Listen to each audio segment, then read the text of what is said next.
Ассалаумағалейкум құрметті достар. Көптеген кісілерден келіп түскен ортақ сұрақ: малды қалай дұрыс бордақылау керек? Қалай бордақылағанда уақытты үнемдеуге болады? Осы сұрақтар бойынша қазір жауап беретін боламын.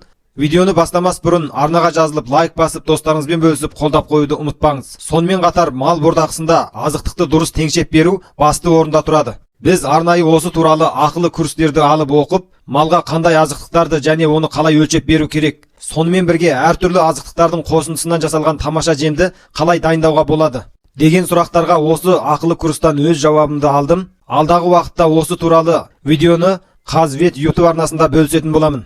Арнаға жазылып алуды ұмытпаңыз. Ал енді басты тақырыбымызға оралсақ, малды дұрыс бордақылау мал шаруашылығында экономикалық тиімділікті арттырудың маңызды бағыты. Малды дұрыс бордақылауда: бірінші, малды таңдау және денсаулық жағдайын тексеру. Әдетте бордақылауға 6 айдан 2 жасқа дейінгі малды талдағаныңыз дұрыс. Сонымен қатар малыңыздың денсаулығына мән беріңіз. Денесінде түрлі жарақаттар жоқ па? Паразит құрттардан тазартылған ба? Ас қорыту, тыныс алу жолындағы аурулардан аман ба? Барлығына қарап тексеріп шығасыз. Егер ауру бар болған жағдайда уағында ем-дом жасағаныңыз дұрыс. Сосын малды жынысы бойынша бөліп ұстау, таза ашық ауа алмасатын қорада ұстау керек. Екінші, малдың азықтандыру жоспарын әзірлеу. Яғни қандай жем түрлерін беру, қай уақытта жем беру керек, қай уақытта су беру керек, қай уақытта шөп беру керек. Барлығын күнделікті, тұрақты бір уақытпен беру керек.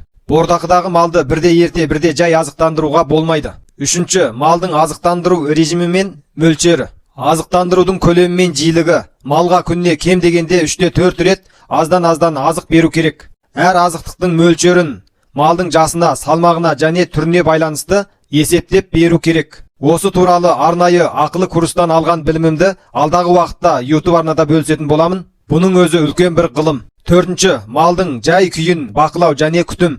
Мүмкін болса, малдың салмағын әр апта сайын өлшеу. Егер дұрыс салмақ қоспаса, азықтандыру жоспарын өзгерту. Ауру болса, уағында қажетті ем-дом жүргізу. Бесінші, қоршаған ортаның және қораның жай күйіне қарау. Қораның таза және құрғақ болуын қадағалау. Ауа алмасу жағдайына қарау. Ұзақ уақыт бордақыда тұрған малдың қорасының ауасы алмаспаса, аммиак газы бөлініп, малдың денесіне оттегі жетіспеуден пайда болатын түрлі ауруларды пайда қылады. Сол үшін қораның ауасының тазалығына мән бергеніңіз дұрыс. Алтыншы, бордақылау мерзімінің аяқтауы. Бордақылау мерзімін ұзартпаңыз. Мал қажетті салмаққа жеткен кезде оны сойуға жіберу керек. Бордақыдағы мал қажетті салмаққа жетіп алғаннан кейін ет алуы барынша баяу болады. Сол себепті сіздің жем шөбіңізді ысырап етуі мүмкін. Міне осы 6 түрлі басқышқа қарап, сіз өз малыңыздың семіруін тиімді түрде қысқарта аласыз. Видео пайдалы болса, лайк басып, арнаға жазылуды ұмытпаңыз.